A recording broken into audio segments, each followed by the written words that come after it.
So I'm sure you guys have probably seen this by now. This came out a little while ago, and I forgot to mention on it. Where woke goes to die with an alligator.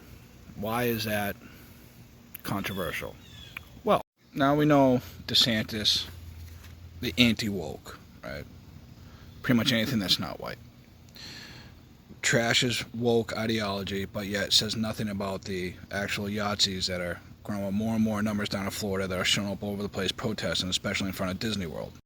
It's very much against CRT, the way we teach black history, wants history taught a certain way, so forth. It's clear who this guy panders to, right?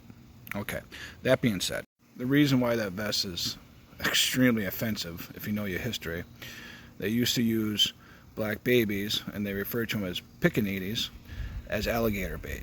But you can Google that article. It has all the links to original newspapers and stuff. Like, for example, in 1923, Time magazine reported that colored babies were being used for alligator bait in Chipley, Florida. There was an article with the Miami New Times that showed that alligator hunters would sit crying black babies who were too young to walk at the water's edge with a rope around their necks and waists, and the babies would splash and cry until a crocodile came up and snapped one. In October 1919, Richmond Times Dispatch printed what appears to have been a joke titled "Game Protection." It read, "We understand the Florida authorities are going to prohibit the use of live pickaninnies as alligator bait." It wasn't just in Florida they were doing this kind of stuff. It was happening around the United States. For example, a Minnesota paper, 1922, the New Ulm Review, was talking about a preview of attractions at the Brown County Fair. In the section about fireworks, the article boasted that there will also be a big colored alligator pursuing a fleeing pickaninny and many other beautiful designs. Nice.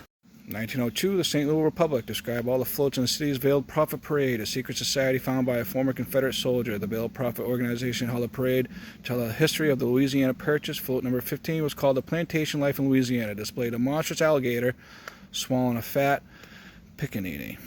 And they didn't just use them as alligator bait, they also fed them to the hogs at a Arthur G. Dozier Reform School down on the Florida Panhandle, and that happened as late as the 1950s.